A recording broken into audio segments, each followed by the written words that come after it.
বিসমিল্লাহ আলহামদুলিল্লাহ ওয়াসসালাতু ওয়াসসালামু আলা রাসূলিল্লাহ। সর্বশেষ যে পোলটা ছিল সেই পোলে একটা জিনিস বের হয়ে আসে যে আমরা অনেকে তাহাজ্জুদ পড়ি না। সূরা তুর অনেকে মুখস্থ করেছেন কিন্তু তাহাজ্জুদ পড়তে পারছি না। তো আজকে কেন তাহাজ্জুদ পড়তে পারি না এবং কিভাবে আমরা আজকে থেকেই তাহাজ্জুদ শুরু করতে পারি সেই বিষয়টা নিয়ে আমি আলোচনা করতে চাই। আপনাদেরকে অনেক কম করে আমি কাটছাট করে 7টা পয়েন্ট ইনশাল্লাহ আমি দিতে চাই। তো এর মধ্যে প্রথম যেই বিষয়টা সবচেয়ে গুরুত্বপূর্ণ সেটা হচ্ছে আমরা কখন যে কোনো একটা কাজ করতে পারি যখন আমরা এই কাজের যেই ফায়দা আছে, উপকারিতা আছে, ফজিলত আছে সেই জিনিসটা আমরা বুঝতে পারবো। আমি তাহাজ্জুদের উপকারিতা নিয়ে তাহাজ্জুদ বুঝে হাদিস এসেছে ইত্যাদি এগুলো নিয়ে আগেও আমি আলোচনা করেছি, তবে আমার মনে হয় আলোচনায় আরও কিছু যোগ করা দরকার। প্রথমত যে পয়েন্টটা আমি বলতে চাই যে একটা মানুষ একজন মুসলিম যখন তাহাজ্জুদ পড়ে তখন তার দিনটা খুব সুন্দর শুরু হয় এবং সে সারা দিন একটা স্পিরিচুয়ালি অত্যন্ত উঁচু একটা লেভেলে থাকে। তার প্রত্যেকটা নামাজ কিন্তু সুন্দর হয়। এই নামাজের বিষয়টা যদি আমরা খেয়াল করি যে নামাজ নিয়ে আমাদের একটা কমন কমপ্লেন আছে যে আমাদের নামাজটা সুন্দর হয় না। আমরা যদি তাহাজ্জুদ পড়ি তাহলে এই জায়গায় আমরা একটা বড় ধরনের পরিবর্তন লক্ষ্য করব। তাহাজ্জুদ পড়ার পরে স্বাভাবিকভাবেই আপনার ফজরের সালাতটা মনোযোগ অনেক বেশি আসবে এবং যখন ফজর সালাতটা সুন্দর হবে এর পরবর্তী জোহর, আসর, মাগরিব, এশা এই প্রত্যেকটা নামাজকে সুন্দরভাবে আদায় করার জন্য একটা অনুপ্রেরণা আপনার মধ্যে তৈরি হবে। এইভাবে আপনি দেখতে পাবেন যে আপনার দিনটা চেঞ্জ হয়ে গেল। একটা দিন যখন একটা অন্যরকম স্পিরিচুয়াল পরিবেশে আপনার কাটবে আপনি তখন নিজেই তাহাজ্জুদটাকে এনজয় করা শুরু করবেন। 2 নম্বর একটা জিনিস আমরা লক্ষ্য করি যে আমরা আসলে তাহাজ্জুদ কেন পড়ি না। অনেক ক্ষেত্রেই আমাদের তাহাজ্জুদ না পড়ার একটা যুক্তি হচ্ছে যে আমাদের পরের দিনটা একটা কর্মব্যস্ত দিন, সেই দিনে আমাদের বেশ জরুরি কিছু কাজ আছে, আমাদের কিছু সমস্যা আছে। ধরা যাক আমি যদি অফিস করেন এরকম একজন ভাইয়ের কথা বলি যে তার চিন্তা হচ্ছে তার অফিসে অনেক জরুরি কাজ আছে, কমপ্লিকেটেড কিছু কাজ আছে, সেখানে তার কনসেন্ট্রেট করতে হবে, তার স্টেমিনার প্রয়োজন হবে এবং এর সাথে আনুষঙ্গিক ব্যক্তিগত কিছু কাজ থাকতে পারে, কোনো কোর্ট কাচারি থাকতে পারে, কারণ ডাক্তারের সাথে অ্যাপয়েন্টমেন্ট থাকতে পারে, অনেক ধরনের সমস্যা একজন মানুষের জীবনে থাকতে পারে। আমরা অনেক সময় যেটা চিন্তা করি সেটা হচ্ছে যে এই সমস্যা সমাধানের জন্য আমার একটা অন্যতম সাবাব যে জিনিসটা সেটা হচ্ছে, যদি সহজ ভাষায় বলি, যেমন আমরা খেলে শক্তি পাই, তাহলে শক্তি পাওয়ার একটা সাবাব হচ্ছে খাওয়া। আমি সাবাব শব্দের ব্যবহার করব। আমরা যেটা চিন্তা করি যে আমি রাত্রে ঘুমানো, রেস্ট নেওয়াটা আমার জন্য একটা সাবাব হিসেবে কাজ করবে, কিন্তু ইসলামে একটা জিনিস দেখেন এবং এই চিন্তাভাবনাটা ভুল না, কিন্তু ইসলাম আমাদেরকে অ্যাডেড কিছু সাবাব দেয়, কিছু শরঈ সাবাব দেয়, কোরআন এবং হাদিস থেকে আরও কিছু সাবাব দেয়। অর্থাৎ আমি বলতে চাচ্ছি যে একজন মানুষ কোনো একটা কাজ যখন করতে চায় তাকে স্বাভাবিকভাবে জাগতিক নিয়মেই কিছু স্টেপ তাকে নিতে হবে। এই স্টেপগুলি হচ্ছে সাবাব। এই জাগতিক সাবাবটা কিন্তু সবার জন্য উন্মুক্ত। একজন মুসলিম কিন্তু এটা থেকে কখনো বঞ্চিত হয় না। একজন অসুস্থ লোক, আমি যদি আজকে একটা কথা বলি যে আজকে একটা প্র্যাকটিক্যাল উদাহরণ আমি যদি নিয়ে আসি যে ডিপ্রেশন এখন বর্তমান বিশ্বে মুসলিম অমুসলিম নির্বিশেষে একটা বড় সমস্যা এবং আপনারা নিশ্চিত থাকতে পারেন, যদি আপনাদের মনের মধ্যে এটা এসে থাকে যে আমি মুসলিম হয়ে আমার ডিপ্রেশন কেন, আপনি নিশ্চিত থাকতে পারেন ডিপ্রেশন এবং যে সমস্ত মানসিক রোগ আছে এটা মুসলিমদের চেয়ে অমুসলিমদের মধ্যে অনেক বেশি এবং অনেক তীব্র। সেটা আমরা হয়তো বুঝতে পারছি না, কিন্তু তাদের কর্মকাণ্ড দেখলে আমরা খুব সহজে বুঝতে পারবো যে তারা খুব সাইকোলজিক্যালি খুব খারাপ স্টেটে আছে, খুব খারাপ অবস্থায় আছে। আমাদেরকে মুসলিমদেরকেও এই বিপদটা স্পর্শ করেছে। এই স্পর্শ করার কারণ কি? কারণ আমাদের ইসলামিক তারবিয়া হয় নাই। একটা বাচ্চাকে যখন আপনি ছোটবেলা থেকে কোরআন এবং হাদিসের জ্ঞান দিয়ে বড় করবেন এবং সে যখন জানবে যে পৃথিবীর জীবনটা সুনিয়ন্ত্রিত, আল্লাহ তাআলার নিয়ন্ত্রণে, আল্লাহ তাআলার নিয়ন্ত্রণের বাইরে কোনো কিছু এখানে হচ্ছে না এবং একটা প্ল্যান নিয়ে এটা হচ্ছে এবং এটা শেষ হয়ে যাবে একটু পরে।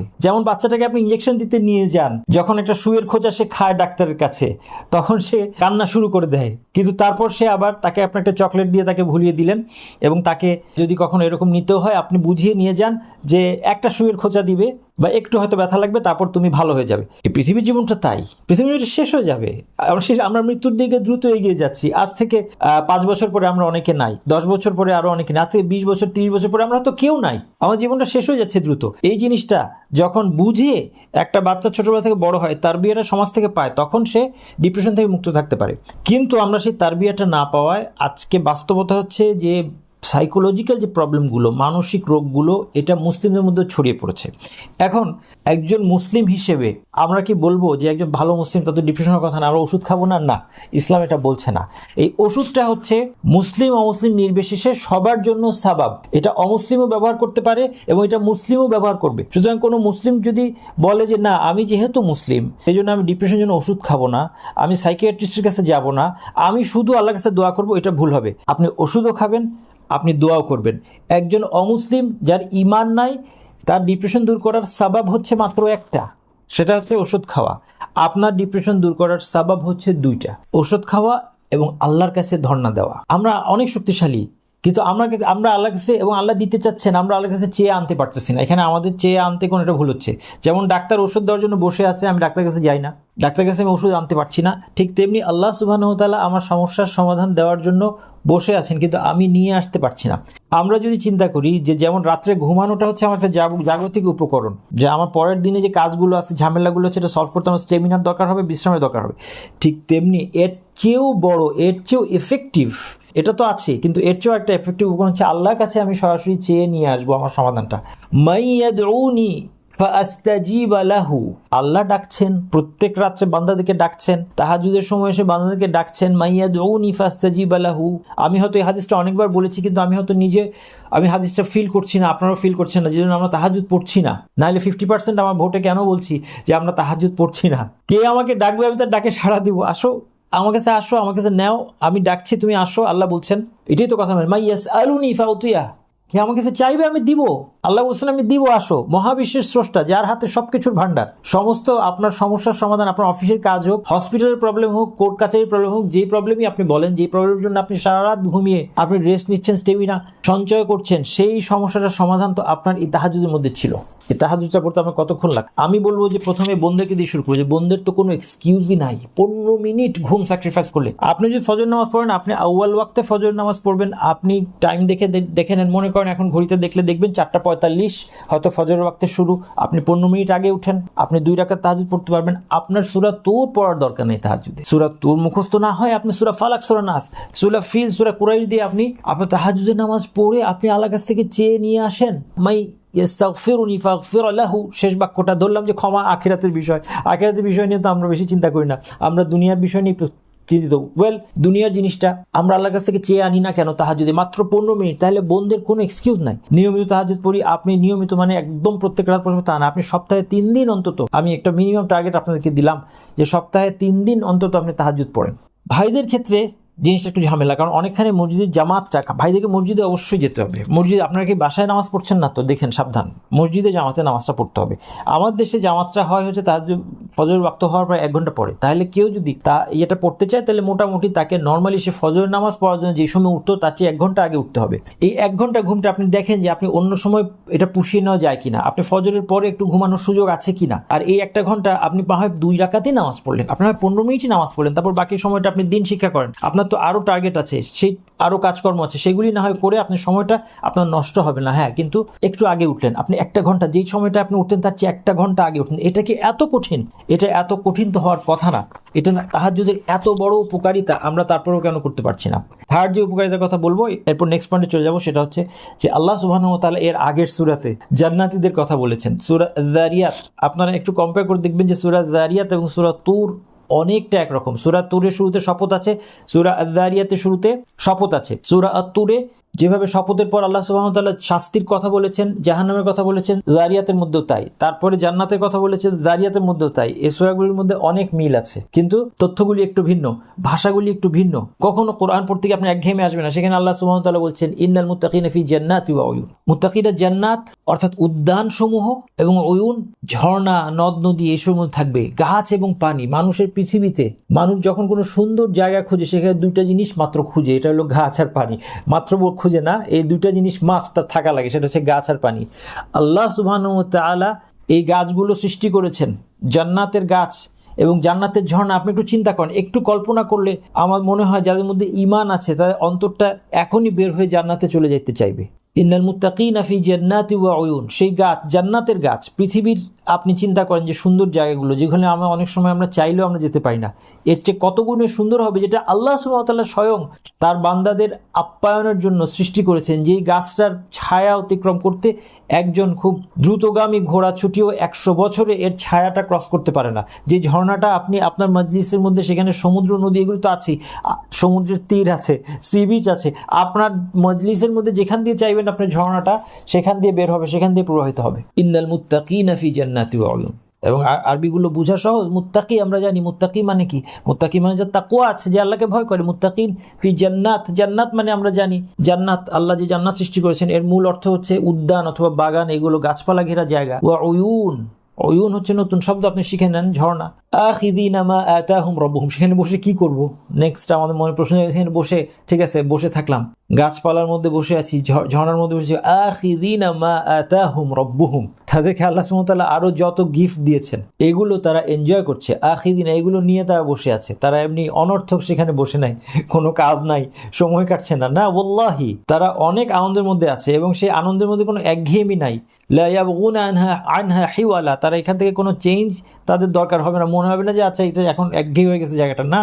আখিযিনা মা আতাহুম রাব্বুহুম ইন্নাহুম কানু ক্বাবলা যালিকা মুহসিনিন, কেন তারা জান্নাতে গেল, কেন এত বড় পুরস্কার পেল? এর আগে তারা মুহসিনিন ছিল, ইহসানকারী ছিল, ইহসান করতো। ইহসানের দুইটা দিক আছে, সর্বোচ্চ সৌন্দর্যের সাথে আল্লাহর ইবাদতটা আদায় করা এবং সৃষ্টির প্রতি ইহসান করা, সৃষ্টির উপকার করা, এই দুইটাই এখানে এরপর বলে দেওয়া হয়েছে।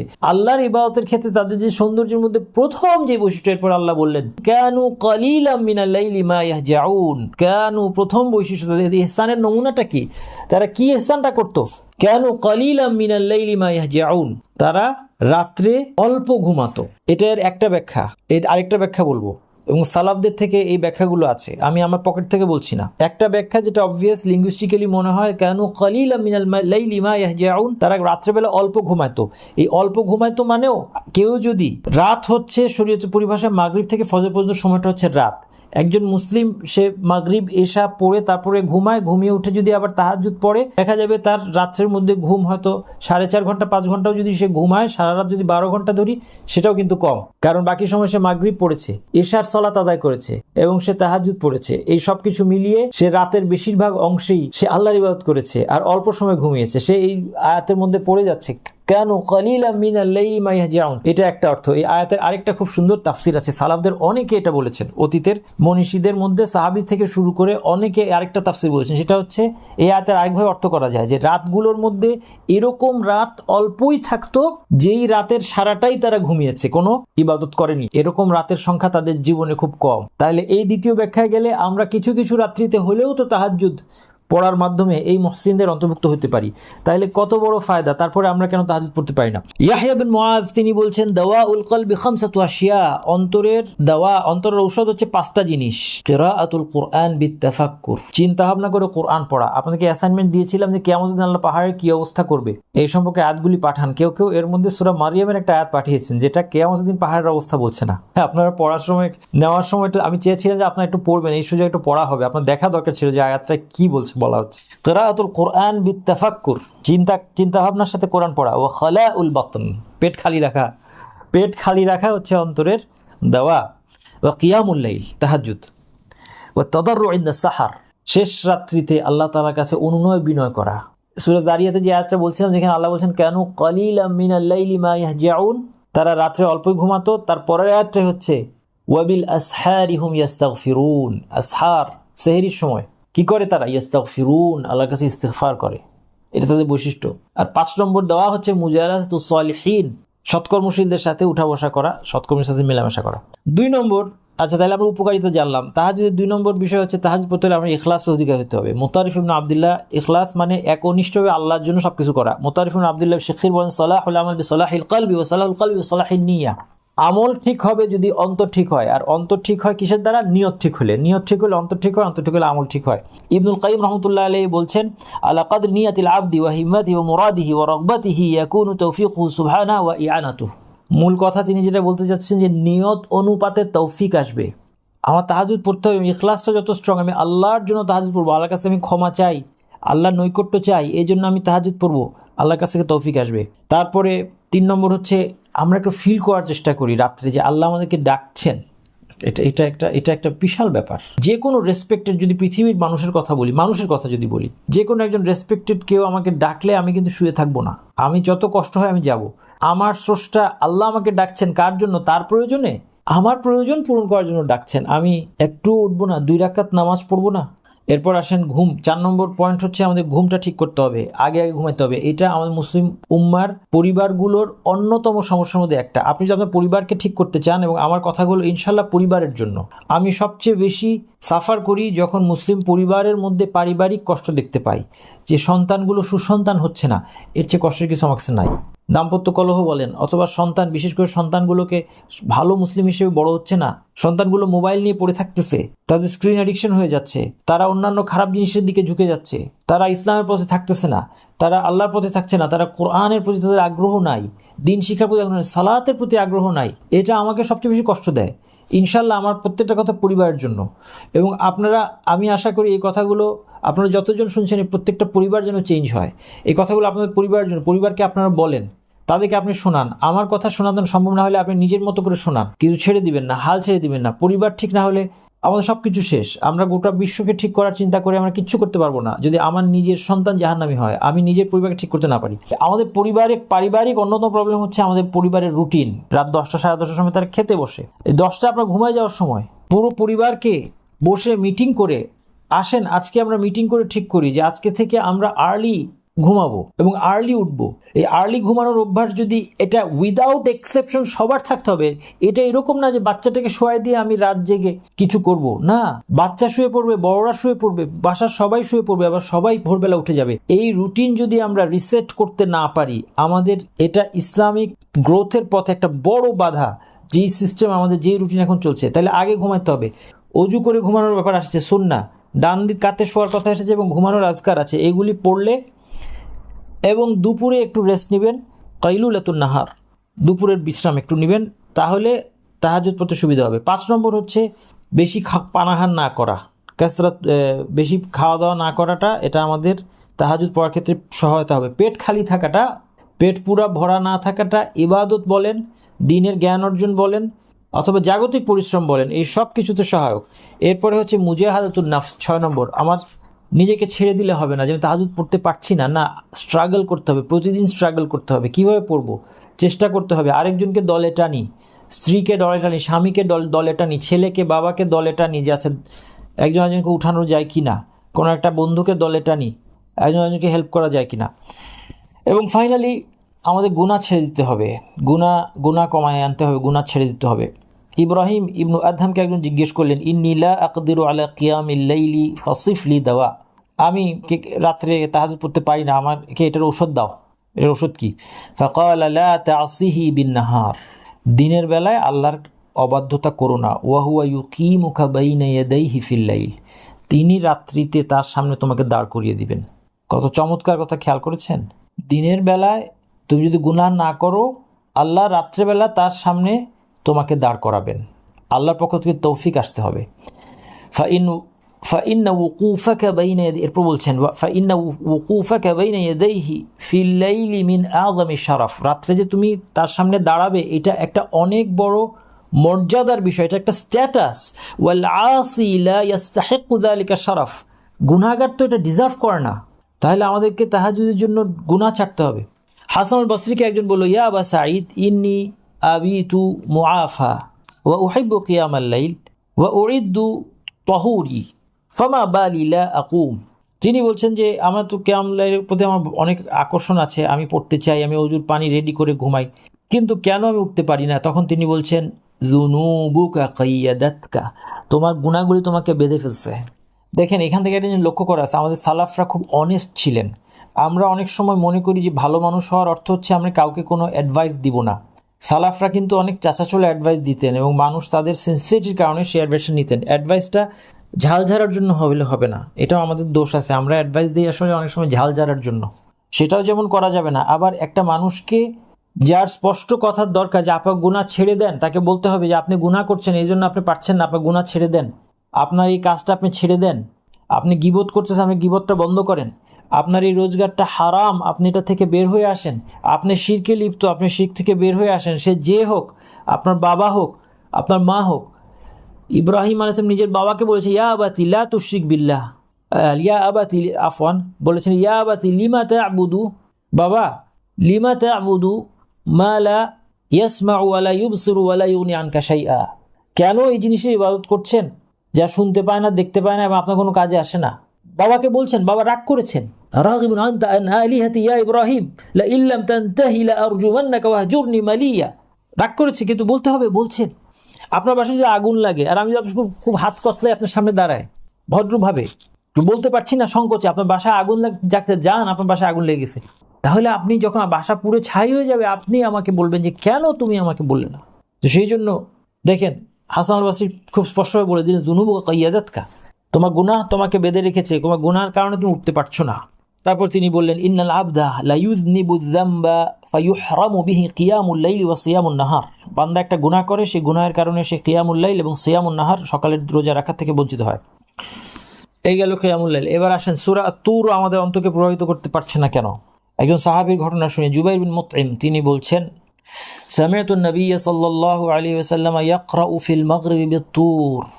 আমি নবী সাল্লাল্লাহু আলাইহি ওয়াসাল্লাম নবী সাল্লাল্লাহু আলাইহি ওয়াসাল্লামকে মাগরিবের সালাতে সূরা তুর পড়তে শুনলাম।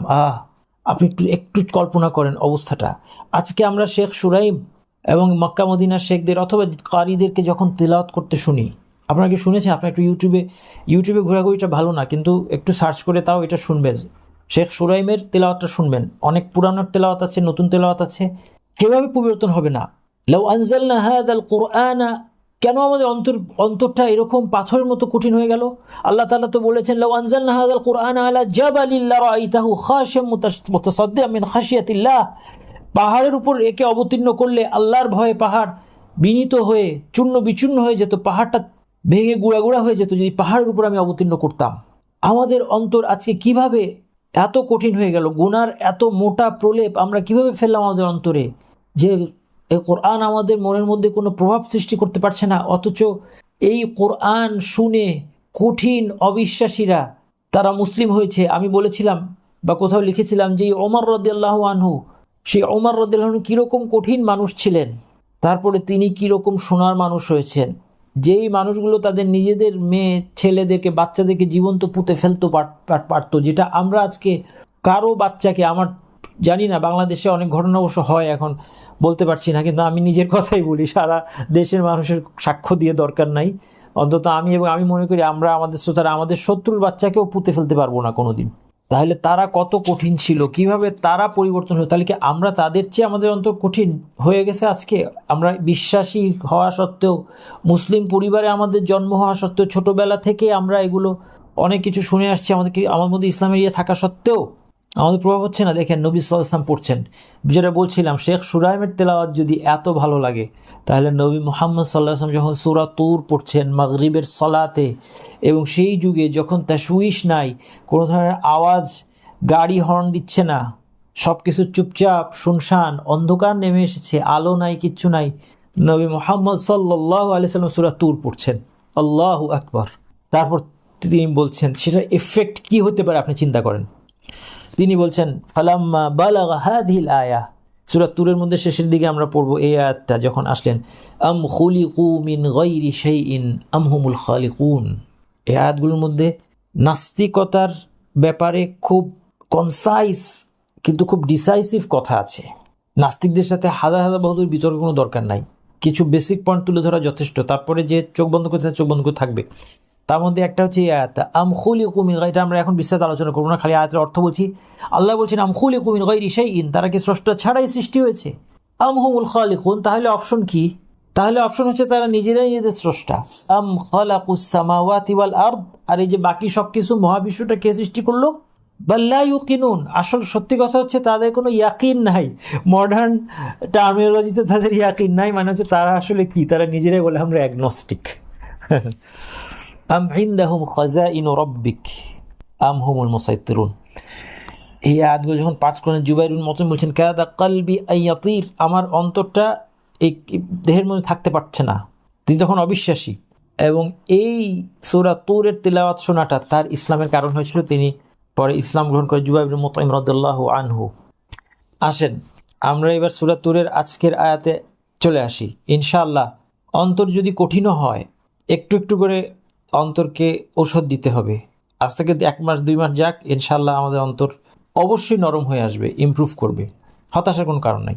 আল্লাহ সুবহানাহু ওয়া তাআলা সূরা তুরের শুরুতে 5টি বিষয়ের শপথ করার পর যে জিনিসের উপর শপথ করেছেন সেটা হচ্ছে আযাব, কিয়ামতের আযাব। ইন্না আযাবা রাব্বিকা লাওয়াকি, আপনার রবের শাস্তি নেমে আসছে। মা লাহু মিন দাফে, কেউ একে ফেরাতে পারবে না। খুব স্বাভাবিকভাবে পাঠকের মনে প্রশ্ন জাগবে, কবে, কোন শাস্তি? আল্লাহ তাআলা বলছেন, ইয়াউমা তামুরুস সামাউ মাওরা, সময়টা বলে দিচ্ছেন, ইয়াউমা তামুরুস সামাউ মাওরা ওয়া তাসিরুল জিবালু সাইরা, যখন আকাশের মধ্যে এক ধরনের আন্দোলন হবে, আকাশের মধ্যে আকাশের সিস্টেমটা চেঞ্জ হয়ে যাবে। মানুষ এই পৃথিবীটাতে আর এক্সিস্টেন্সের মধ্যে দুইটা জিনিসকে খুব ভালোভাবে চিনে, যেটা তার পৃথিবীর এক্সিস্টেন্সের সাথে খুব ওতপ্রোতভাবে জড়িত। একটা হচ্ছে আকাশ।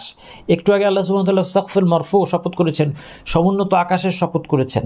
এই আকাশটা পৃথিবীকে প্রোটেক্ট করে, এই আকাশটা তার ছাদের মতো, এই বাসাটার ছাদের মতো এই আকাশটা। আর এই পৃথিবীতে তাকে, ভূপৃষ্ঠটাকে তার স্থির রাখে হচ্ছে কি? জিবাল, এই পাহাড় পর্বতগুলো। আল্লাহ তাআলা হচ্ছে জিবালা আউতাদা, এই পাহাড়টাকে খুঁটির মতো করেছেন আল্লাহ, যে খুঁটি দিয়ে তাঁবুকে স্থির রাখতো আরবরা, তারা এই খুঁটিটা বুঝতো, এই খুঁটিটা পুঁতে দিলে তাঁবুটা স্থির থাকে। এবং অন্যখানে বলে আলনা ফিল আরদি রাওয়াসিয়া আন তামিদা বিকুম, পৃথিবীর উপর আমি সুস্থির মজবুত পাহাড়, অটল পাহাড় স্থাপন করেছি, আন তামিদা বিকুম, যেন তোমাদেরকে নিয়ে এটা নড়াচড়া না করে। পাহাড় যে শক অ্যাবজর্বার, আজকে বিজ্ঞান আমাদেরকে বলছে এই পাহাড়টাকে আল্লাহ ধূলিসাৎ করে দিবেন, আকাশের সিস্টেমটাকেও শেষ করে দিবেন, আকাশটাকে সরিয়ে ফেলা হবে, আকাশের লেয়ারটা সরিয়ে ফেলা হবে। আল্লাহ আসবেন বিচারের জন্য, এবং বিচারের জন্য দাঁড়াবে কোথায়? মানুষ। পৃথিবীটাকে সমান করা হবে, ভূপৃষ্ঠটাকে সমান সমতল করা হবে। সেই জন্য পাহাড়কে, যেটাকে মানুষ আজকে অটলতার প্রতীক হিসেবে জানে, অবিচলতার প্রতীক হিসেবে মানুষ পাহাড়ের উপমা দেয়, সেই পাহাড়কে আল্লাহ সুবহানাহু ওয়া তাআলা সরিয়ে দিবেন। কিন্তু দুইটার সিস্টেম চেঞ্জ করার ক্ষেত্রে দুইটা ডিফারেন্ট শব্দ আল্লাহ তাআলা ব্যবহার করেছেন। একটা শব্দ হচ্ছে মাউর, আকাশের ক্ষেত্রে আল্লাহ বলেছেন মাউর, ইয়াউমা তামুরুস সামাউ মাউরা। এই মাউর জিনিসটা কি? এই মাউর জিনিসটা যে কোনো ধরনের নড়াচড়া না। এই মাউর হচ্ছে এক ধরনের সার্কুলার অথবা রিপিটেটিভ অথবা পেন্ডুলামের মতো মোশন। অথবা বলছি এই জন্য যে এখানে সালাফদের থেকে বিভিন্ন বর্ণনা আছে। ইবনু আব্বাস থেকে বর্ণিত যে আকাশ নড়বে, বিদীর্ণ হয়ে যাবে, ফেটে যাবে, ফেটে চৌচির হয়ে যাবে, সরে যাবে আকাশ। মুজাহিদ থেকে বর্ণিত এটা ঘুরবে। সব সালাফদের কথা বলছি, তাফসির। দহাক বলছেন যে এর এক অংশ আরেক অংশে তরঙ্গের মতো আঘাত করবে। ইমাম আল বাগাউই বলছেন এটা জাহাজের মতো দুলবে। এই সব কিছু যদি আমরা একত্রিত করি, এবং সেই সাথে আমাদেরকে খেয়াল রাখতে হবে যে এখানে একটা কনস্ট্রাকশন আপনাদেরকে শিখিয়ে দেয় আরবির, এটা অনেক আয়াতের অর্থ বুঝতে সাহায্য করবে, এটা আপনারা বুঝতে পারবেন না। সেটা হচ্ছে আমরা খেয়াল করেন এই আয়াতটা, ইয়াউমা তামুরুস সামাউ মাউরা। তামুর হচ্ছে একটা ভার্ব, যার মানে হচ্ছে আন্দোলিত হওয়া। যে আন্দোলনের ধরনটা আমরা বললাম যে সেটা হচ্ছে চক্রাকার। কেউ কেউ বলেছেন যে এটা চক্রাকার বলতে জাতার মতো। জাতা কি আপনারা সবাই চিনেন তো, তাই না? জাতা হচ্ছে যে পাথরের দুইটা খণ্ড, একটা একটার উপর থাকে, একটার উপর আরেকটাকে ঘোরানো যায়, 360 ডিগ্রি ঘোরানো যায়। এই জাতা দিয়ে কোনো কিছু পিষে, ধরা যাক গম পিষে ময়দা বানানোর ব্যবহার ইত্যাদি। আবার কেউ বলেছেন এটা এদিক ওদিক দুলবে, জাহাজের মতো, পেন্ডুলামের মতো দুলবে, এবং বিভিন্ন বর্ণনা পরবর্তী মুফাসসির অনেকভাবে বর্ণনা করেছেন। তাই মোট কথা একটা রিপিটেটিভ মোশনের কথা বলা হচ্ছে। এক জায়গা থেকে আরেক জায়গায় যাবে সেরকম না, আকাশটা এক জায়গা থেকে মুভ করে আরেক জায়গায় যাবে সেটা না। এর বিপরীতে পাহাড়ের ক্ষেত্রে বলা হয়েছে ওয়া তাসিরুল জিবালু সাইরা, পাহাড়টা এক জায়গা থেকে মুভ করে আরেক জায়গায় চলে যাবে। দুটোর মধ্যে পার্থক্য আছে। যে কথা বলছিলাম যে তামুরু, আমরা সহজ রাখতে বললাম যে আন্দোলিত হবে, কেঁপে উঠবে, নড়ে উঠবে আকাশটা। এটার ভার্বটা হচ্ছে তামুরু, আর সামা হচ্ছে আকাশ। মাউরা এটা হচ্ছে এই যে তামুরু যে ভার্বটা আছে, সেই ভার্বটা থেকে পাওয়া একটা নাউন, সেই ভার্বটার করেসপন্ডিং নাউন। অর্থাৎ এই যে নড়াচড়ার কাজটাকে বলা হয় মাউর। শুধু তামুরুস সামা বললেও হতো, সেন্টেন্স সঠিক হবে। তামুরুস সামা মানে আকাশটা নড়বে। কিন্তু যখন বলা হচ্ছে ইয়াউমা তামুরুস সামাউ মাউরা, যেদিন আকাশটা নড়বে, আবার সাথে এই মাউর অর্থাৎ এর করেসপন্ডিং যেই নাউনটা আছে, যেটার অর্থ হচ্ছে নড়া, আন্দোলিত হওয়া, প্রকম্পিত হওয়া, সেই নাউনটা যখন বসিয়ে দেওয়া হয় এটাকে বলে মাফুল মুতলাক। এটা গ্রামারের ভাষা, মাফুল মুতলাক বলে। এর দ্বারা কি বোঝায়? এর দ্বারা বোঝায় যে এই ফেলটা খুব সাধারণ ধরনের, বিশেষ ধরনের কিছু হবে। হয় এটাকে কোয়ালিফাই করছে, এই ভার্বটাকে কোয়ালিফাই করছে, ক্রিয়াটাকে কোয়ালিফাই করছে। অর্থাৎ এই জন্য অনুবাদের মধ্যে আপনি দেখবেন, অনুবাদের মধ্যে আসবে যেদিন আকাশ প্রবলভাবে আন্দোলিত হবে। এবং ওয়া তাসিরুল জিবালু সাইরা, এই জায়গায় একই জিনিস আছে। তাসিরু মানে চলবে, আর ওই চলার কাজটার নাম হচ্ছে সাইর, করেসপন্ডিং নাউন, বিশেষ্য। তাহলে তাসিরুল জিবালু সাইরা এর মানে কি? যে পাহাড়টা খুব অদ্ভুতভাবে, বিস্ময়করভাবে সে চলমান হবে। তাহলে এই যে বিস্ময়করভাবে এখানে বললাম, অথবা তামুরুস সামাউ মাউরা বললাম যে প্রবলভাবে আন্দোলিত হবে, এই যে প্রাবল্য বোঝাচ্ছে, এটা হচ্ছে এই মাফুল মুতলাক দিয়ে, দুইটা বাক্যের মধ্যেই মাফুল মুতলাক আছে। আচ্ছা, তাহলে এই হচ্ছে, তাহলে আকাশের মধ্যে আমরা বুঝতে পারছি যে আকাশের মোশনটা হবে এক ধরনের রিপিটেটিভ, ঘোড়ার মতো অথবা দোলার মতো। এইভাবে আন্দোলনের মধ্যে দিয়ে আল্লাহ সুবহানাহু ওয়া তাআলা পাহাড়টাকে সম্পূর্ণ আকাশের কথা বলছিলাম, আকাশটাকে এইভাবে আল্লাহ সুবহানাহু ওয়া তাআলা সম্পূর্ণ রিমুভ করবেন। এরপর ওয়া তাসিরুল জিবালু সাইরা, পর্বতমালা বিস্ময়করভাবে চলবে। এবং যে শব্দটা ব্যবহার করা হচ্ছে সাইর শব্দটা মানে হচ্ছে এক জায়গা থেকে আরেক জায়গায় চলে যাওয়া। কিয়ামতের দিন পাহাড়ের কী অবস্থা হবে সেই সম্পর্কে বেশ কয়েকটা আয়াত কোরআনের মধ্যে আছে। এগুলো জানতে আমাদের কোনো বাধা নেই, আমরা মুসলিমরা এগুলো কেন জানছি না? যেখানে আমরা একটা ক্রিকেট প্লেয়ারের আজকে যদি একটা বাচ্চা ছেলেকে জিজ্ঞেস করবেন, সে একটা ক্রিকেট প্লেয়ারের অনেক কিছু বলে দিবে। সে কবে খেলা শুরু করেছে, তার রানের এভারেজ কত, তার বোলিং এভারেজ কত, তার প্রথম ম্যাচ সে কবে কোথায় খেলেছে, তারপরে সে এখন র্যাঙ্কিংয়ে কত আছে ইত্যাদি। আমরা এইসব হাবিজাবি জিনিস দিয়ে আজকে মাথা আমাদের এবং আমাদের সন্তানদের মাথা বোঝাই করে রেখেছি। তাহলে কেন আমরা অপ্রয়োজনীয় মনে করছি যে কীভাবে আল্লাহ সুবহানাহু ওয়া তাআলা এই ডেসক্রিপশনটাকে, পাহাড়টাকে আল্লাহ সুবহানাহু ওয়া তাআলা কীভাবে সরিয়ে দিবেন, এই ডেসক্রিপশনটাকে আল্লাহ সুবহানাহু ওয়া তাআলা ভেঙে ভেঙে কোরআনের বিভিন্ন জায়গায় দিয়েছেন এবং এটার একটা অনেক বড় হিকমা আছে। আপনি এই জন্য কোরআন পড়লে কখনো একঘেয়ে হবে না এবং প্রত্যেকটা আয়াতের আলাদা টেস্ট আছে। ওয়াল্লাহি আপনি যদি তেলাওয়াত করতে পারেন আপনি এই টেস্ট পাবেন, এছাড়া আপনি এই টেস্ট পাবেন না। যেমন আইসক্রিম, সবই আইসক্রিম, কিন্তু এটা ভ্যানিলা, এটা স্ট্রবেরি, এটা চকলেট, ঠিক একইভাবে অনুবাদ করলে আপনার কাছে মনে হবে একই বর্ণনা, আপনি যখন আরবিতে পড়বেন আপনি দেখবেন কত আলাদা, ভিন্ন। আমার অ্যানালাইসিস হচ্ছে যতগুলো আয়াত আছে এখান থেকে 4 ধরনের স্টেজ আমাদের চোখের সামনে ভেসে ওঠে পাহাড়ের রিমুভালের। 1 নম্বর হচ্ছে এখান থেকে আমরা বুঝতে পারি, কিছু আয়াত থেকে বুঝতে পারি যে পাহাড়টাকে পৃথিবী থেকে বিচ্ছিন্ন করে ফেলা হবে, পৃথিবীর উপরে তুলে ফেলা হবে পাহাড়কে। ওয়াহুমিলাতিল আরদু ওয়াল জিবালু ফাদুক্কাতা দাক্কাতা ওয়াহিদা। আল্লাহ সুবহানাহু ওয়া তাআলা যেখানে বলছেন যে হুমিলাতিল আরদু ওয়াল জিবাল, জিবালকে হুমিলাত বলা হয়েছে, অর্থাৎ এটাকে তুলে ফেলা হবে, শূন্যে তুলে ফেলা হবে। মুকাতিল রহমতুল্লাহ আলাইহি, সালাফদের একজন মুফাসসির, তিনি বলছেন একে ভূপৃষ্ঠ থেকে উঠিয়ে পৃথিবীর বুকে আছড়ে ফেলা হবে। দ্বিতীয় ক্যাটাগরির আয়াত হচ্ছে যে আয়াত থেকে বোঝা যায় যে এই যে পাহাড়ের যে সলাবা বা কাঠিন্য, এই কাঠিন্যকে আল্লাহ সুবহানাহু ওয়া তাআলা দূর করে দিবেন। পাহাড়টা নরম পাউডারের মতো অথবা তুলার মতো শেষ পর্যন্ত মিহি দানার মতো হয়ে যাবে। আল্লাহ তাআলা বলছেন ইয়াউমা তাকুনুস সামাউ কাল মুহলি ওয়া তাকুনুল জিবালু কাল ইহিন। পাহাড়টা কিসের মতো হবে? ইহিনের মতো। ইহিন হচ্ছে তুলা, যে তুলাকে ফুলিয়ে ফাঁপিয়ে রেডি করা হয়। আমরা জানি যে বালিশ, লেপ, তোশকের মধ্যে ভরার জন্য তুলাটাকে ফুলানো হয় এবং সেটা খুব নরম, হালকা, এত হালকা হয় যে এটা আকাশে বাতাসে ভেসে বেড়ায়। পাহাড়টা এরকম নরম হয়ে যাবে। ইয়াউমা ইয়াকুনুন নাসু কাল ফারাশিল মাবসুস ওয়া তাকুনুল জিবালু কাল ইহনিল মানফুশ। একই বর্ণনা 2 জায়গায় এসেছে, সূরা মাআরিজ এবং সূরা আল কারিয়ার মধ্যে। আল ইহনিল মানফুশ, একখানে বলা হয়েছে মাআরিজে শুধু তুলা, কারিয়ার মধ্যে বলা হয়েছে ইহন মানফুশ, যে তুলাটাকে ফুলানো হয়েছে। অন্য আয়াতে আল্লাহ তাআলা বলেছেন ইয়াউমা তারজুফুল আরদু ওয়াল জিবালু ওয়া কানাতিল জিবালু কাসীবাম মাহিলা। এটা আরেক ধরনের বর্ণনা, কিন্তু এটাও বোঝাচ্ছে যে পাহাড়টা নরম হয়ে যাবে। কীরকম হয়ে যাবে? একটা বালুর ঢিবির মতো হয়ে যাবে। যে বালুর ঢিবিটা নিচ থেকে বালু যদি আপনি সরান, উপর থেকে বালু ঝরে নিচে চলে আসে, এটাকে বলা হয়েছে সূরা আল মুজাম্মিলের মধ্যে কাসীবাম মাহিলা, কাসীবুন মাহিল। সূরা ওয়াকিয়া আল্লাহ তাআলা বলেছেন ওয়া বুসাতিল জিবালু বাসসা, পাহাড়টাকে পাউডার করে ফেলা হবে। ফাকানাত হাবাআম মুনবাসসা, শেষ পর্যায়ে এটা ধুলার মতো হয়ে যাবে। কিন্তু ধুলাটাও আমরা পৃথিবীতে, আপনি যেমন সমুদ্রের তীরে যে ধুলাটা পান, যে বালুটা পান, এই বালুটাকে ধরা যায়, তোলা যায়, এটা একটা ওয়েট আছে। কিন্তু এরপরে আরেক ধরনের ধূলিকণার মতো কণা আছে, যেটা আমরা দেখতে পাই যখন ঘরের মধ্যে রোদ ঢোকে, সকালের বাঁকা রোদটা যখন ঢোকে, সেই রোদের যে রেখাটা, সূর্যের আলোর যে রেখাটা, সেই রেখার মধ্যে দেখবেন কিছু ধুলার মতো কিছু জিনিস ডিগবাজি খাচ্ছে। এটাকে আপনি সারাদিন চেষ্টা করলে ধরতে পারবেন না, এটার কোনো ওয়েট নাই। এই জিনিসটাকে বলা হয় আরবিতে হাবা। এই হাবা শব্দটা দিয়ে আল কোরআন আল্লাহ সুবহানাহু ওয়া তাআলা 2টা জিনিসকে বুঝিয়েছেন। 1 নম্বর হচ্ছে এই পাহাড়ের লাস্ট স্টেজ, যখন এটা কাঠিন্য, ওজন কমতে কমতে এটা এমন একটা অবস্থায় চলে আসলো যে এটাকে আর ধরা ছোঁয়ারও উপায় থাকে না। এই অবস্থাকে বলা হচ্ছে ওয়া বুসাতিল জিবালু বাসসা ফাকানাত হাবাআম মুনবাসসা, সেটা হাবায় পরিণত হয়। বিক্ষিপ্ত ধূলিকণা সদৃশ ওজনহীন এই কণাগুলো, যেটাকে হাবা বলা হয়েছে আরবিতে, সেই কণায় পরিণত হয়। এই জিনিসটাকে আল্লাহ সুবহানাহু ওয়া তাআলা আরেক জায়গায় বলেছেন। অবিশ্বাসীদের আমলগুলোর কথা বলতে গিয়ে আল্লাহ তাআলা বলেছেন ওয়াকাদিমনা ইলা মা আমিলু মিন আমালিন ফাজআলনাহু হাবাআম মানসুরা। অবিশ্বাসীদের আমলগুলোকে আমি এই ধরনের ধূলি সদৃশ বিক্ষিপ্ত ওজনহীন কণায় পরিণত করে দিব। যা কিছু আমল কেউ ঈমান ছাড়া করবে, তার ঈমান ছাড়া তার আমল যত ভারী হোক, সালাত হোক, সওম হোক, কিন্তু তার যদি ঈমান না থাকে, সে যদি আল্লাহর পাশাপাশি অন্য কাউকে ডাকে, সে যদি আল্লাহর সাথে শিরিক করে, সে যদি কুফরিতে লিপ্ত হয়, সে যদি দিন সম্পর্কে ঠাট্টা বিদ্রুপ করে ইত্যাদি যেই সমস্ত ঈমান ভঙ্গকারী বিষয় আছে সেগুলো যদি সে না জানে, তাহলে প্রচুর এমন কিছু যদি নামাজ রোজাও করে, তারপরেও কিয়ামতের দিন তার আমলকে আল্লাহ সুবহানাহু ওয়া তাআলা এরকম ওজনহীন করে দিবেন। এটা আল্লাহর কথা, আমার কথা না। এটা আমার কথা শুনে রাগ করার কিছু নাই, আল্লাহর কথা। এটা জেনে আমাদেরকে সাবধান হতে হবে। ওয়া কাদিমনা ইলা মা আমিলু মিন আমালিন ফাজআলনাহু হাবাআন মানসুরা।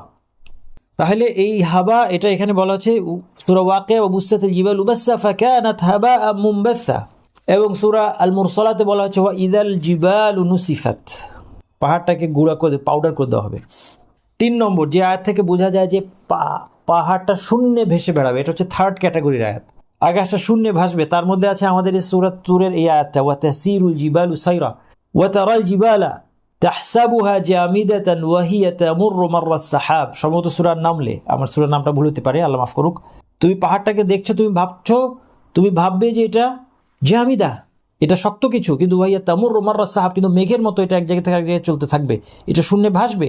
ওয়া ইযাল জিবালু সুয়িরাত, সূরা তাকবীরের মধ্যে একই কথা আল্লাহ বলেছেন, ওয়া সুয়িরাতিল জিবালু ফাকানাত সারাবা। সূরা নাবার মধ্যে বলেছেন যে পাহাড়টাকে চলমান করা হবে, এটা যেন একটা মরিচিকা, দূর থেকে দেখে মনে হবে কিছু একটা আছে, কিন্তু কাছে গেলে, যেমন মরিচিকার কাছে গেলে কিছুই পাওয়া যায় না, এই পাহাড়ের কাছে গেলে কিছুই পাওয়া যাবে না, কারণ আল্লাহ সুবহানাহু ওয়া তাআলা একে ওজনহীন কণায়, ধূলিকণায় পর্যবসিত করেছেন।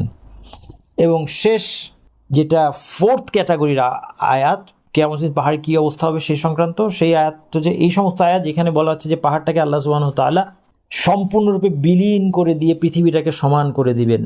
সূরা আল কাহাফের মধ্যে আল্লাহ তাআলা বলেছেন ওয়া ইয়াউমা নুসাইয়িরুল জিবালা ওয়া তারাল আরদা বারিজা, যেদিন আমি পাহাড়কে চলমান করব এবং ভূপৃষ্ঠকে তুমি খোলা অবস্থায় দেখবে। সূরা তাহা এর বর্ণনা দেওয়া হয়েছে ওয়া ইয়াসআলুনাকা আনিল জিবাল ফাকুল ইয়ানসিফুহা রাব্বি নাসফা। তারা আপনাকে পাহাড় সম্পর্কে প্রশ্ন করে, বলুন ইয়ানসিফুহা রাব্বি নাসফা, আল্লাহ সুবহানাহু ওয়া তাআলা একে সম্পূর্ণ ধূলিসাৎ করে উড়িয়ে দিবেন। ফায়াযারুহা কাআন সাফসাফা, পৃথিবীটাকে পাহাড় যার যে জায়গায় ছিল সেই জায়গাটাকে আল্লাহ সমতল রেখে দিবেন। ইয়াযারুহা কাআন সাফসাফা, উন্মুক্ত সমতল রেখে দিবেন। লা তারা ফিহা ইওয়াজা ওয়ালা আমতা, সেখানে উঁচু নিচু কিছু দেখবে না। ইয়াউমা ইযিন ইয়াত্তাবিউনা আদ-দাঈয়া লা ইওয়াজা লাহু। কেন এই সমস্ত আয়োজন? আমাদেরকে ভাবতে হবে কেন এই আয়োজন। আল্লাহ সুবহানাহু ওয়া তাআলা আমাদেরকে কোনো সায়েন্স শেখাচ্ছেন না এখানে, কোনো সায়েন্টিফিক কোনো অ্যাস্ট্রোনমি শেখানো হচ্ছে না এখানে। কেন এই আয়োজন? পাহাড় সরিয়ে পৃথিবীকে সমতল করার কারণ কি? কারণ হচ্ছে সেই কঠিন দিন যেদিন মানুষের বিচার হবে। ইয়াউমা ইয ইয়াত্তাবিউনা আদ-দাঈয়া লা ইওয়াজা লাহু, তারা আহ্বানকারীর অনুসরণ করবে আর আহ্বানকারী ফেরেশতার ডাক শুনে সেদিকে চলবে। লা ইওয়াজা লাহু, এদিক ওদিক কোথাও সরে পড়ার কোনো জায়গা থাকবে না। ওয়া খাশাআতিল আসওয়াতু লির-রহমানি ফালা তাসমাউ ইল্লা হামসা, সমস্ত আওয়াজ রহমানের জন্য নিচু হবে। আল্লাহ আসবেন, আল্লাহর জন্য সমস্ত আওয়াজ নিচু হবে, মৃদু আওয়াজ ছাড়া তুমি কিছুই শুনবে না। ইয়াউমা ইযিল লা তানফাউ আশ-শাফাআতু ইল্লা মান আযিনা লাহুর রহমান ওয়া রাদিয়া লাহু কাওলা, আল্লাহ পরম করুণাময়, রহমান যাকে অনুমতি দিবেন এবং যার কথায় সন্তুষ্ট হবেন, তার সুপারিশ ছাড়া কারো সুপারিশ কোনো কাজে আসবে না। ইয়ালামু মা বাইনা আইদিহিম ওয়া খালফাহুম ওয়া লা ইউহিতুনা বিহি ইলমা, তিনি মানুষের আগের পরের সব কিছুই জানেন, মানুষ এগুলো আয়ত্ত করতে পারে না। ওয়া আনাতিল ওয়ুজুহু লিল হাইয়িল কাইয়ুম, সেদিন চেহারাগুলো ওই সত্তার জন্য বিনীত হবে যিনি আল হাইয়ুল কাইয়ুম, চিরঞ্জীব, সবকিছুর ধারক। ওয়াকাদ খাবা মান হামালা যুলমা, যে জুলুম নিয়ে আসবে সে ব্যর্থ হবে সেদিন। জুলুম বহন করে ঘাড়ের উপর জুলুম নিয়ে যে আসবে সে ব্যর্থ হবে। ওয়া মান ইয়ামাল মিনাস সালিহাতি ওয়া হুয়া মুমিনুন ফালা ইয়াখাফু যুলমা ওয়ালা হাম্মা, মুমিন অবস্থায় কেউ যদি ভালো কাজ করে তাহলে তার কোনো অবিচার বা কমতির ভয় থাকবে না। একমাত্র নিরাপত্তা সেই দিন পাবে যে ইমানদার এবং নেকামল। ইমান হচ্ছে শর্ত। ওয়াকাযালিকা আনজালনাহু কুরআনান আরাবিয়্যা ওয়া সাররাফনা ফীহি মিনাল ওয়াঈদি লাআল্লাহুম ইয়াত্তাকুনা আও ইউহদিসু লাহুম যিকরা, এইভাবে আমি আরবি ভাষায় পঠিত গ্রন্থ হিসেবে আল কোরআন অবতীর্ণ করেছি এবং এতে বিভিন্নভাবে ঘুরিয়ে ফিরিয়ে ভয় দেখাচ্ছি। আল্লাহ ভয় দেখিয়েছেন ঘুরিয়ে ফিরিয়ে, যেন তারা আল্লাহকে ভয় করে, কিংবা কোরআন যেন তাদের অন্তরে সচেতনতার জন্ম দেয়। আসুন, যেই উদ্দেশ্যে কোরআন অবতীর্ণ হয়েছিল সেই উদ্দেশ্যে সেভাবে আমরা কোরআনকে পড়ে বোঝার চেষ্টা করি। এরপর সূরা আত-তুরে আল্লাহ তাআলা বলছেন যে যেদিন এই অবস্থা হবে আকাশ এবং পাহাড় পর্বতগুলোর, ফাওয়াইলুন ইয়াউমাইযিল লিল মুকাযযিবিন, তবে তো সেদিন অবিশ্বাসীদের দুর্ভোগ। ওয়াইল শব্দটা যেখানে আছে আল কোরআনের, এর অর্থ হচ্ছে দুর্ভোগ, শাস্তি, সর্বনাশ। আমরা বলতে পারি বাংলা ভাষায় সহজ করে, সেই দিন অবিশ্বাসীদের সর্বনাশ। তবে তো সেদিন অবিশ্বাসীদের সর্বনাশ। আকাশকে সরিয়ে দিয়ে পৃথিবীকে সমান করে মানুষকে কোনো পালানোর জায়গা দেওয়া হবে না, সবাইকে দাঁড় করিয়ে আল্লাহ সুবহানাহু ওয়া তাআলা স্বয়ং তিনি আসবেন এবং বিচার করবেন মানুষের। ফাওয়াইলু ইয়াউমাইযিল মুকাযযিবিন, সেদিন তো অবিশ্বাসীদের সর্বনাশ। আল্লাযীনা হুম ফি খাউদি ইয়ালআবুন, এই অবিশ্বাসীদের অপরাধ কি ছিল এটা বোঝানোর জন্য দুইটা বৈশিষ্ট্য ব্যবহার করা হচ্ছে। প্রথম যে বৈশিষ্ট্য ব্যবহার করা হচ্ছে সেটা হচ্ছে একটা শব্দ, এই শব্দটা হচ্ছে খৌদ। এই খৌদ শব্দটা কোরআনের মধ্যে অনেক বেশি, খৌদ শব্দটা বোঝা দরকার। এই খৌদ শব্দটা সাধারণত আল কোরআনে অবিশ্বাসীদের জন্য প্রয়োগ করা হয়েছে। খৌদ শব্দের মূল অর্থ হচ্ছে পানির মধ্যে নেমে যাওয়া। কেউ যদি পায়ে হেঁটে পানির মধ্যে চলতে থাকে, পানির মধ্যে নেমে যায়, এটাকে বলে খৌদ। খাওয়াদ আল মা, সে পানিতে নেমে গিয়েছে, কিন্তু পানিতে নেমেছে মানে কি সাঁতার কাটছে না, পানিতে হেঁটে নেমে গিয়েছে। পৃথিবীতে অবিশ্বাসীরা দিন সম্পর্কে, কোরআন সম্পর্কে, নবী মুহাম্মদ সাল্লাল্লাহু আলাইহি ওয়াসাল্লাম সম্পর্কে মুসলিমদেরকে নিজে ঠাট্টা বিদ্রুপ উপহাস করে, কুফরি কথাগুলো বলে, এগুলোকে আল কোরআনের ভাষায় খৌদ বলা হয়েছে। মুফাসসিরগণ বলছেন, যেমন ইবনু আশুর বলছেন যে এখানে এটাকে খৌদ বলা হলো কেন, পানির মধ্যে হাঁটার সাথে এটার কী সম্পর্ক? পানির মধ্যে হাঁটার সাথে এটা সম্পর্ক আছে। এটা হচ্ছে লিঙ্গুইস্টিক অ্যানালাইসিস করতে কোনো বাধা নাই, যতক্ষণ আরবি ভাষার সীমার মধ্যে আমরা থাকবো এবং সালাফদের কথার সাথে সাংঘর্ষিক কিছুতে না যাব। ইবনু আশুর তাহরির ওয়াত তানবীর অনেকটা সাম্প্রতিক সময় একজন মুফাসসির, তিনি এই তাহরির ওয়াত তানবীর এটার নামটা মনে রাখতে পারেন, যারা আরবি পড়তে পারেন তারা পড়তে পারবেন।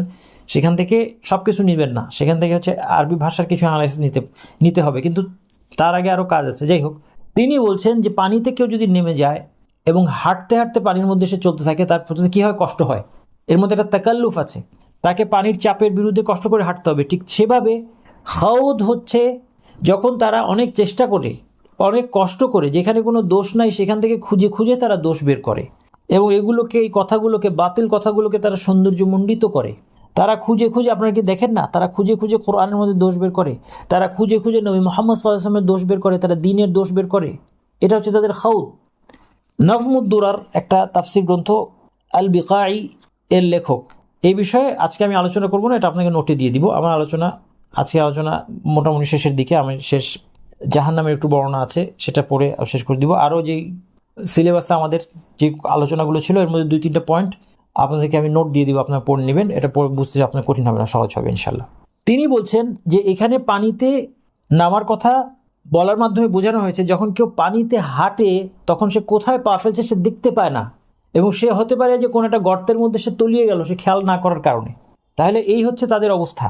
এবং সে পানিতে নামার দ্বারা, অন্যান্য মুফাসসিররা বলেছেন যে সে পানির মধ্যে ডুবে যাচ্ছে, সে এই কথার মধ্যে ডুবে যাচ্ছে, অনর্থক বাতিল কথা, মিথ্যা কথা, কুফরি কথা, ঠাট্টা বিদ্রুপের মধ্যে সে ডুবে যাচ্ছে। এরপর এটা হচ্ছে অবিশ্বাসের বৈশিষ্ট্য, এই বৈশিষ্ট্যের কারণে তাদের এই দুর্ভোগ কিয়ামতের দিন। এরপর কথা হচ্ছে যে আরেকটা সাংঘাতিক শব্দ আল্লাহ তাআলা ব্যবহার করেছেন, আল্লাযীনা হুম ফি খাউদি ইয়ালআবুন, তারা এই অনর্থক কথার মধ্যে, তারপরে ইয়ালআবুন, লাব মানে হচ্ছে খেলাধুলা, এন্টারটেনমেন্ট, কোনো সিরিয়াস কাজ না। মানুষ যে অপ্রয়োজনীয় কোনো কাজ করে অথবা শুধু এন্টারটেনমেন্টের জন্য, রিল্যাক্স করার জন্য কাজ করে, তাহলে দেখেন তাদের অবস্থাটা কত সাংঘাতিক। তারা দিন সম্পর্কে ঠাট্টা বিদ্রুপ উপহাস কুফরি কথাকে তাদের এন্টারটেনমেন্ট হিসেবে নিয়েছে। আজকে আমাদের সমাজে আমরা দেখতে পাই যে, এটা তো অবিশ্বাসীদের কথা এখানে বলা হয়েছে, মুসলিমরা আজকে অনেক ধরনের জোকস বলে, এগুলো থেকে সাবধান। জান্নাত জাহান্নাম নিয়ে জোকস আছে, আপনারা শুনেছেন যে অমুক জান্নাতে গেল অথবা জাহান্নামে গেল, তারপরে এটা হলো আস্তাগফিরুল্লাহ, হাযা কুফর, এটা কুফরুন বিল্লাহ, এটা কুফরুন বিল আখিরাহ, এটা আখিরাতের প্রতি কুফর। কখনো আমরা হাসি ঠাট্টা করে এগুলি অনেক সময় বলে ফেলি, আমরা মুসলিমরা অনেক সময় ভালো মুসলিম বলে ফেলি, এগুলি আমাদের ঈমান চলে যেতে পারে, এতে সাবধান হতে হবে। যোগ করেও এগুলি কথা বলার কোনো সুযোগ আমাদের নাই। আল্লাযীনা হুম ফি খাউদি ইয়ালআবুন, কারণ এটা অবিশ্বাসীদের বৈশিষ্ট্য, তারা এসব বাতিল কথাগুলোকে এন্টারটেনমেন্ট, এটা তাদের এন্টারটেনমেন্ট। এখান থেকে আমরা কথার বিপদ বুঝতে পারি। এই জন্য রাসূল সাল্লাল্লাহু আলাইহি সাল্লাম সাবধান করেছেন আমাদেরকে, ইন্নাল আবদা লা ইয়াতাকাল্লামু বিল কালিমাতি মিন সাখাতিল্লাহি লা ইউলকিলাহা বালান ইয়াহউই বিহা ফি জাহান্নাম। অনেক সময় বান্দা এমন একটা কথা মুখ দিয়ে বলে ফেলে যেটা কোনো গুরুত্ব সে দেয় না, এর কারণে সে জাহান্নামে গিয়ে পড়ে। কোনো কোনো বর্ণনা এসেছে ইয়াহউই বিহা ৭০ খরিফান ফিন্নার, জাহান্নামে ৭০ বছরের জন্য সে চলে যায়। অন্য হাদিস আছে যে মুআয রাদিয়াল্লাহু আনহু নবী সাল্লাল্লাহু আলাইহি ওয়াসাল্লাম উপদেশ দিচ্ছেন, জিহ্বাটা ধরে বললেন, কুফা আলাইকা হাদা, এই জিহ্বাটাকে তুমি নিয়ন্ত্রণ করো। ফাকুলতু ইয়া রাসূলুল্লাহ ওয়া ইন্না লামুআখাযুনা বিমা নাতাকাল্লামু বিহি, তিনি বললেন, হে আল্লাহর রাসূল, আমরা যে কথা বলছিস তার জন্য আমাদেরকে ধরা হবে। তিনি বললেন, সাকিলাত কওমুকা ইয়া মুআয, তুমি মরে যাও। কথার মানে এরকম দাঁড়ায়, তোমার মা সন্তানহারা হয়ে যাক। এটা আরবরা মিন করে না যে সে মরে যাবে, এটা হচ্ছে কোনো বিস্ময় প্রকাশ করার জন্য বলছে। আমি তো ভাবতাম যে তুমি একটা বুদ্ধিমান লোক, আমরা অনেক সময় বলি মানুষকে, তুমি এটা বুঝতে পারছো না, আমি তো ভাবতাম যে তুমি অনেক বুদ্ধিমান, এরকম একটা কথা। সাকিলাত কওমুকা ইয়া মুআয, তোমার মা তোমাকে হারিয়ে ফেলুক, তুমি যেন মারা যাও। ওয়া হাল ইয়াকুবুন নাসা আলা উজুহিহিম ফিন্নার ইল্লা হাসাইদু আলসিনাতিহিম, সবচেয়ে বেশি যে জিনিসটা মানুষকে উপর করে, চেহারার উপর করে জাহান্নামের মধ্যে ফেলবে, সেই জিনিসটা হচ্ছে তাদের জিহ্বার কামাই। এই জন্য আমাদের নিরাপত্তার পথ রাসূল সাল্লাল্লাহু আলাইহি ওয়াসাল্লাম বাতলে দিয়েছেন, মান কানা ইউমিনু বিল্লাহি ওয়াল ইয়াউমিল আখির ফালইয়াকুল খায়রান আও লিয়াসমুত। যে আল্লাহর আখিরাতে বিশ্বাস করে সে হয় ভালো কথা বলে চুপ থাকুক। বিশ্বাস করেন আমরা আজকে চুপ থাকলে আমরা নিরাপদ। এবং বিশেষ করে আমার আপনার মতো আমরা জনসাধারণ মুসলিম যাদের আমাদের জ্ঞান খুবই কম, আমাদের করার মতো অনেক ভালো কাজ আছে, কেন আমরা আজকে কষ্ট করে করে দেখেন কি করছি। আমরা অনেকে কষ্ট করে করে আমরা যে মানুষদের পছন্দ করি না, আমাদের কষ্টের যেহেতু সব তাদেরকে আমি দিয়ে দিচ্ছি গিফট। আমি কষ্ট করে সালাত, সওম, দান সৎকা করি, দাওয়াতি কাজ করি, কোরআন তেলাওয়াত করি, কোরআন হিফজ করি, অনেক সওয়াব জমা করে তারপরে একটা লোকের গীবত করি, ওই লোকটাকে আমার ভালো লাগে না, এই জন্য তার গীবত করলাম, দুর্নাম করে এত কষ্ট করে মাথার ঘাম পায়ে ফেলে যে সওয়াব সেটা তাকে দিয়ে দিলাম। এর চেয়ে করুণ পরিণতি আর কি হতে পারে? এর চেয়ে করুণ পরিণতি আর কি হতে পারে? আমি তো আমার সওয়াব দিয়ে দিচ্ছি, মানুষকে বিলিয়ে দিচ্ছি। এবং কাদেরকে বিলিয়ে দিচ্ছি? যাদের গীবত করছি নিশ্চয়ই এই জন্য যে তাদেরকে আমি পছন্দ করি না, তারা অনেককে আমরা আমার শত্রু মনে করি। তাহলে কেন আমার সওয়াবগুলি আমি তাকে দিচ্ছি, কষ্টার্জিত সওয়াবগুলো? এইবার আল্লাহ সুবহানাহু ওয়া তাআলা তাদের এই যারা খাউদিয়াল আগুন, এই অবিশ্বাসীরা, তাদের অবস্থার বর্ণনা দিচ্ছেন যে জাহান্নামে যখন তাদেরকে নেওয়া হবে কি হবে।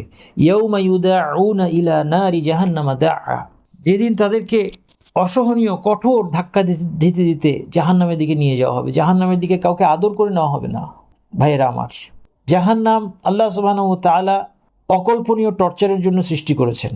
কারণ এই মানুষগুলা সেই টর্চারেরই যোগ্য যারা অবিশ্বাসী, যারা স্রষ্টার প্রতি ঈমান আনে না এবং মুসলিমদেরকে বিভিন্নভাবে কষ্ট দেয়, আল্লাহর সাথে শত্রুতা করে এবং আল্লাহ বান্দাদেরকে ক্ষতি করে, আল্লাহর দ্বীনের সাথে শত্রুতা করে, আল্লাহর নবীর সাথে শত্রুতা করে, আল্লাহর কিতাবের বিরুদ্ধে দাঁড়ায়, কিতাব এবং সুন্নাহর বিরুদ্ধে দাঁড়ায়, বিরুদ্ধে অবস্থান নেয় এবং কিতাব এবং সুন্নাহর অনুসারী মুসলিমদেরকে যারা কষ্ট দেয় তাদেরকে অনন্ত টর্চারের জন্য জাহান্নাম বানিয়েছেন। জাহান্নাম খুব ভয়ঙ্কর জিনিস, জাহান্নাম কোনো সহজ জিনিস না। আমরা এই বিবরণগুলি যদি আমাদের বাচ্চাদেরকে ছোটোবেলা থেকে শোনাই, ইনশাল্লাহ তারা জান্নাতি হবে, তারা জাহান্নামকে ভয় পাবে। আমাদের বাচ্চারা তো আজকে ভয় পায় না, খালি নামাজ পড়ো বললে তো হবে না। তার জন্য কি পরিণতি অপেক্ষা করছে যদি সে নামাজ না পড়ে? আল্লাহ সুবহানাহু ওয়া তাআলা তো ভেঙে ভেঙে বলে দিচ্ছেন। আল্লাহ শুধু জাহান্নাম একটা জায়গা আছে, ওখানে শাস্তি হবে এটা বলে ছেড়ে দেন নাই। এর প্রত্যেকটা শাস্তি আল্লাহ আমাদের সামনে তুলে ধরেছেন। সেখানে কিভাবে নেওয়া হবে সেটা আল্লাহ সুবহানাহু ওয়া তাআলা তুলেছেন। ইয়াউমা ইউদাউনা ইলা নারি জাহান্নামা দাআ, এখানেও সেই মাফুল মুতলাক আছে। তাদেরকে যে ধাক্কাটা দেওয়া হবে সেটা কোনো সাধারণ ধাক্কা না, একটা কঠোর ধাক্কা দিয়ে তাদেরকে জাহান্নামের দিকে নিয়ে যাওয়া হবে। জাহান্নামে আগুনের দিকে তাদেরকে তাড়িয়ে নেওয়া হবে। ইবনু আব্বাস বলেন যে তাকে ঘাট ধাক্কা দিতে দিতে দিতে নিয়ে যাবে। দহাক কথা থেকে বোঝা যায় যে এটা একটা প্রচণ্ডনীয় অসহনীয় ধাক্কা। ইরহাক শব্দটা তারা ব্যবহার করেছেন তাফসীরের মধ্যে। খুব কঠিন ধাক্কা, এটা সহ্য করার মতো না। কাতাদার কথা থেকে বোঝা যায় তাদেরকে তাড়িয়ে তাড়িয়ে নেওয়া হবে, তাদেরকে বিশ্রাম দেওয়া হবে না। যে একটা ধাক্কা দিলাম এবার একটু বিশ্রাম নাও, না, আর কোনো বিশ্রাম নাই। তাদের বিশ্রাম পৃথিবীতে শেষ। মুকাতিল বলেন জাহান্নামের প্রহরীরা তাদের ঘাড়ের সাথে হাতকে বাঁধবে, তারপর তাদের পেছন দিক থেকে ঘুরিয়ে তাদের দুই পা মাথার সাথে একত্র করবে। আল্লাহ, আপনি মনে করছেন এটা অসম্ভব আল্লাহর জন্য? হাড়গোড় সব ভেঙে গেলেও সে বেঁচে থাকবে, তার কিচ্ছু, সে মরবে না। আপনি ভেবে দেখেছেন? সে দাঁড়াতে পারবে না, তার পা পিছন দিক থেকে, সামনের দিক দিয়ে না, পিছন দিক থেকে ঘুরিয়ে কিভাবে আল্লাহ তাআলা ভালো জানেন, তার মাথার সাথে একসাথ করে বেঁধে দিবে। তারপরে বাকি থাকবে কি? তার চেহারা। তার চেহারার উপর হেঁচড়ে তাদেরকে জাহান্নামে নিয়ে যাবে এবং আসার পরে বলবে, পরের আয়াত, হাযিহি নাউল্লাতী কুনতুম বিহা তুকাযযিবুন, এটা সেই জাহান্নাম যাকে তোমরা অস্বীকার করতে। আফাসিহরুন হাযা, এটা কি জাদু? তোমরা তো পৃথিবীতে বলেছিলে যে নবী রাসূলুল্লাহ জাদুকর, তাহলে তারা যে সংবাদ দিয়েছে এটা তো জাদু হওয়ার কথা। এখন তারা উপহাস করবে, তাদের অসহনীয় শারীরিক কষ্টের সাথে মনের কষ্ট একত্রিত করা হবে। সব ধরনের কষ্ট একত্রিত করবে, সাইকোলজিক্যাল এবং শারীরিক, মানসিক, স্পিরিচুয়াল, সব ধরনের কষ্ট তাদেরকে একত্র করা হবে তাদের জন্য। তাদেরকে ব্যঙ্গ করে বলা হবে, আফাসিহরুন হাযা, এটা জাদু, আম আনতুম লা তুবসিরুন, নাকি তোমরা দেখতে পাচ্ছ না? আজকে যেভাবে পৃথিবীতে তোমরা আল্লাহ নিদর্শন দেখতে পাচ্ছ না। তারপর তাদেরকে একটা শব্দ বলা হবে, ইসলাউহা। সলিয়া ইয়াসলা, এই শব্দটা আল কোরআনে অনেকবার এসেছে জাহান্নাম প্রসঙ্গে। এই শব্দটার বিশেষ মানে আছে। আরবরা একটা বিশেষ অর্থে এটা ব্যবহার করে। এটা হচ্ছে, আমরা বলি অনেক সময় আগুন পোহানো। এই জন্য ইবনু আশুর বলছেন এটা তাদেরকে ব্যঙ্গ করে বলা হবে। ইসলাউহা, ইসলাউহা, হা বলতে এখানে জাহান্নাম দিকে ইশারা করে, আগুনের দিকে ইশারা করছে। আগুন শব্দটা আরবিতে ফেমিনিন, আর হা প্রোনাউনটা ফেমিনিন। ইসলাউহা, এখানে তোমরা প্রবেশ করো। প্রবেশ করে, শুধু প্রবেশ করো এটার অর্থ না, অর্থ হচ্ছে এখানে একটু পুড়ে দেখো আগুন পোহাইতে কেমন লাগে, আগুন পোহাইতে কেমন লাগে। ইবনু আশুর বলছেন এটা তাদেরকে, এই শব্দটা তাদেরকে ব্যঙ্গ করে বলা হচ্ছে। কেমন ভয়ঙ্কর সে আগুন। আজকে যদি পৃথিবীতে, আমি একটা কথা সবসময় বলি, একটু চিন্তা করবো সবাই আমরা, আগেও বলেছি, হয়তো শুনেছেন, মাফ করবেন আবার বলি, আমার আঙ্গুলে এতটুকু একটা গিটের মধ্যে যদি আজকে আগুন জ্বালিয়ে দেওয়া হয় এবং এমন একটা ব্যবস্থা করা হয় যে আগুন সারা শরীরে ছড়িয়ে পড়ে আমাকে ধ্বংস করে দিবে না, এটা জ্বলতে থাকবে এবং তারপর এটা জ্বলবে, এটা নিভবে না, শুধু শরীরে এতটুকু জায়গা, এবং তারপর যদি আমাকে পৃথিবীর সমস্ত সম্পদ দেওয়া হয়, সবচেয়ে সুস্বাদু খাবার দেওয়া হয়, সবচেয়ে সুন্দর বাসায় রাখা হয়, সবচেয়ে সুন্দরী স্ত্রী দেওয়া হয়, সব ধরনের আরামায়েশ দেওয়া হয়, কোনো কাজ করতে হবে না, যা খুশি তুমি ভোগ করতে পারবে, আমি নিশ্চিত আমরা বেশিক্ষণ সার্ভাইভ করতে পারবো না, আমরা কিছুক্ষণের মধ্যে আত্মহত্যা করব। কিন্তু জাহান্নামে তো আত্মহত্যার সুযোগ নেই, জাহান্নামে তো তারা মরবে না, লা ইয়ামুতু ফিহা ওয়া লা ইয়াহইয়া। জাহান্নামের আগুন তো রাসূলুল্লাহ সাল্লাল্লাহু আলাইহি ওয়াসাল্লাম বলেছেন যে পৃথিবীর আগুনের 70 গুণ, নারুকুম জুজউন মিন 70 জুজআন মিন নারি জাহান্নাম, তোমাদের এই আগুনটা, পৃথিবীর আগুনটা জাহান্নামের আগুনের 70 ভাগ 1 ভাগ। সাহাবীরা বললেন, ইয়া রাসূলুল্লাহ ইন কানাত লাকাফিয়া, এটাই আমাদের জন্য যথেষ্ট ছিল, আমাদের শাস্তির জন্য যথেষ্ট ছিল, এটাই হচ্ছে মুমিনের অভিব্যক্তি। আর কাফের এটা শুনে হাসাহাসি করে, মুমিন এটা শুনে কাঁদে, সে ভাবে যে আমাকে তো পৃথিবীর আগুনই তো আমার জন্য যথেষ্ট। ক্বালা ফুদ্দিলাত আলাইহিন্না বিতিসআতিন ওয়া সিত্তিনা জুজআন কুল্লুহুন্না মিসলু হাররিহা, একে 69 গুণ বাড়ানো হয়েছে। তারপর এই আগুনে কিভাবে একটা মানুষ সারা জীবন জ্বলবে, অনন্তকাল জ্বলবে কিভাবে? আমরা আল্লাহর কাছে আশ্রয় চাই। আল্লাহ তাআলা এই আগুন শুধু তো পোড়াবে না তাকে, আল্লাহ তাআলা বলছেন কুল্লামা নাদিজাত জুলুদুহুম বাদদালনাহুম জুলুদান গায়রাহা, তাদের চামড়া পুড়ে খসে নষ্ট হয়ে যাওয়ার পর তাদেরকে নতুন চামড়া দিব। লিয়াযুকুল আযাব, আপনি চিন্তা করতে পারেন এই শাস্তি? আমরা চিন্তা করতে পারি? এই আগুন চামড়া, মাংস, হাড় সবকিছুকে পুড়িয়ে হৃৎপিণ্ডে পৌঁছে যাবে। আল্লাতী তাত্তালিউ আলাল আফইদা, সূরা হুমাযার মধ্যে আমরা পড়ি তাত্তালিউ আলাল আফইদা, মানে হৃৎপিণ্ড পর্যন্ত এই আগুনটা পৌঁছে যায়। এই আগুন স্তীমিত হওয়ার কোনো সুযোগ নাই। পৃথিবীতে আমরা বলি যে মারতে মারতে সে নিজেই হয়রান হয়ে গেছে, জাহান্নামে এরকম কোনো ব্যাপার নাই যে আগুনটা পোড়াইতে পোড়াইতে আগুনটা অ্যাড হয়ে গেল। আগুন, আল্লাহ তাআলা বলছেন কুল্লামা খাবাত জিদনাহুম সাইরা, যখনই আগুনটা স্তীমিত হয়ে আসবে তাদের দেহে আগুনের শিখাকে আমি আরও বাড়িয়ে দিব। আপনার ডিটেলসটা লক্ষ্য করেছেন কিভাবে কোরআন ডিটেলসে গিয়ে প্রত্যেকটা বৈশিষ্ট্যকে তুলে এনেছে আগুনের? কেন? যেন আমরা সাবধান হই, যেন আমরা এটাকে কোনোভাবে সন্দেহ করতে না পারি। এবং জাহান্নামের পোশাকটা আগুনের, জাহান্নামের বিছানাটাও আগুনের, জাহান্নামের চাদরটাও আগুনের। পৃথিবীর মানুষ বিছানায় শুয়ে আরামের জন্য উপর দিয়ে একটা চাদর গায়ে দেয়, এসব কিছু আগুনের। ফাল্লাযীনা কাফারু কুত্তিয়াত লাহুম সিয়াবুম মিন নারি ইউসাব্বু মিন ফাওকি রুউসিহিমুল হামিম, যারা কুফরি করে তাদের জন্য আগুনের পোশাক প্রস্তুত করা হয়েছে, তাদের মাথার উপর থেকে ফুটন্ত পানি ঢেলে দেওয়া হবে। ইউসহারু বিহি মা ফি বুতুনিহিম ওয়াল জুলুদ, তাদের পেটের ভিতরে যে আছে এবং তাদের চামড়া গলে যাবে। ওয়ালাহুম মাকামিউ মিন হাদিদ, তাদের জন্য থাকবে লোহার হাতুড়ি। কুল্লামা আরাদু আন ইয়াখরুজু মিনহা মিন গাম্মিন উঈদু ফিহা ওয়া যুকু আযাবাল হারিক, তারা বের হয়ে আসতে চাইলে তাদেরকে হাতুড়ি দিয়ে বাড়ি দিয়ে আবার ফিরিয়ে নিয়ে যাওয়া হবে, তাদের বের হওয়ার কোনো জায়গা নাই। লাহুম মিন জাহান্নামা মিহাদু ওয়া মিন ফাওকিহিম গাওয়াশ, তাদের জন্য থাকবে জাহান্নামের বিছানা এবং তাদের উপরে থাকবে আগুনের চাদর। ওয়া কাযালিকা নাজজি যালিমিন, এভাবে আমি জালেমদেরকে প্রতিদান দিয়ে থাকি। আল্লাহ সুবহানাহু ওয়া তাআলা আমাদেরকে জাহান্নাম থেকে রক্ষা করুন। আল্লাহুম্মা ইন্না নাসআলুকাল জান্নাহ ওয়া নাউযু বিকা মিনান নার। সুবহানাকাল্লাহুম্মা ওয়া বিহামদিকা আশহাদু আল্লা ইলাহা ইল্লা আনতা আস্তাগফিরুকা ওয়া আতুবু ইলাইক। আসসালামু আলাইকুম ওয়া রাহমাতুল্লাহি ওয়া বারাকাতুহু।